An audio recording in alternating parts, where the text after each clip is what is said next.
company that made artificial intelligence cheap, is raising its prices, and it will not say by how much. If you only remember one thing from today, make it this one, because a very large number of spreadsheets were built on the opposite assumption. For 2 years, the entire artificial intelligence trade has rested on a single quiet belief: costs fall, automatically, forever. On Thursday, the cheapest producer in the market said the opposite out loud. Let me set the scene, because the backdrop is the whole story. DeepSeek is a Chinese lab out of Hangzhou, and for the last 2 years, it has been the most disruptive pricing force in artificial intelligence. Not the best model, the cheapest one that was still good enough. On its V4 Flash model, it charges 14 cents per million input tokens and 28 cents per million output tokens. Those are among the lowest prices anywhere in the world. To put that in perspective, some frontier models from American labs charge more than 50 times that on output. In May, DeepSeek went further and made a permanent discount on V4. That single move forced rivals to follow. ByteDance cut. Tencent cut. The floor kept dropping, and everyone downstream simply assumed the floor would keep dropping forever. And on Thursday, a notice appeared. DeepSeek told developers that a significant price increase is coming across its programming interface. Substantial in its own words, plan accordingly, and then it did something more interesting than the announcement itself. It refused to publish a number. No new schedule, no percentage, no date beyond the near future. Now, companies raise prices all the time, and it is usually not news. This is news for one specific reason. This is the company whose entire strategic identity was being the cheapest. When the low-cost leader raises prices and will not quantify the increase, it is not making a pricing decision. It is making a disclosure about its own economics. Costs were never falling on their own. Someone was paying them. That is the twist. Here is the number that anchored the whole thing: 14 cents per million input tokens, 28 cents per million output.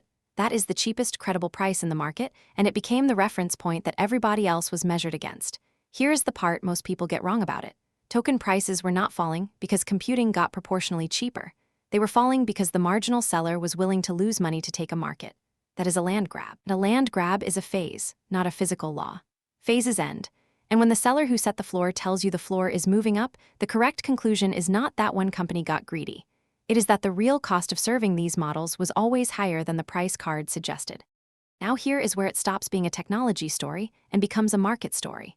While the price of using artificial intelligence is turning upward, the cost of building it is going vertical.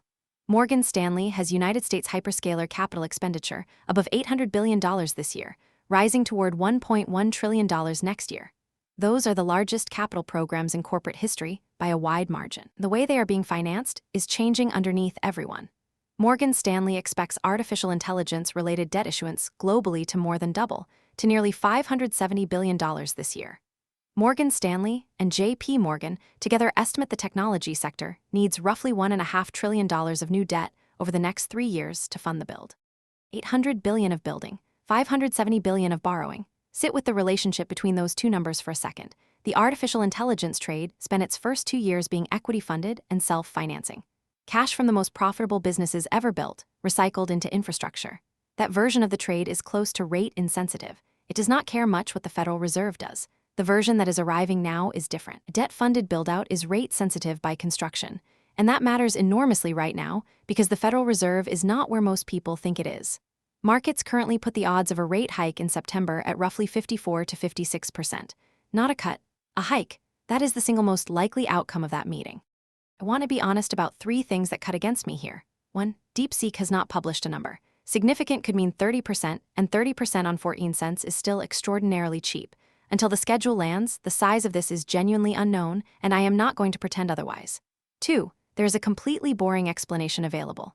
The price war ran its course, the land grab worked. This is just normalization by a company that no longer needs to buy attention. That is a real possibility, and it does not require any grand thesis. 3. Costs genuinely do fall in this industry. Better chips, better serving software, smaller distilled models. The long-run direction of compute cost really has been down, and betting against that has been a losing trade for 40 years. So this is not a claim that artificial intelligence gets permanently expensive. It is a narrower claim, and I want to state it precisely. Here is the precise claim. The assumption was that cost declines are automatic. The reality is that a meaningful part of them was subsidized by competition, and that subsidy has an end date. If you are modeling any business that buys tokens, your input cost line is now an open question rather than a settled one. And on the other side of the trade, the companies selling the picks and shovels are funding the build with borrowed money into a hiking cycle. Revenue per token going up, cost of capital going up. Those are the same fact seen from 2 ends, and they both point at margins. This is how an artificial intelligence bubble story stops being a vibe and becomes something you can actually measure.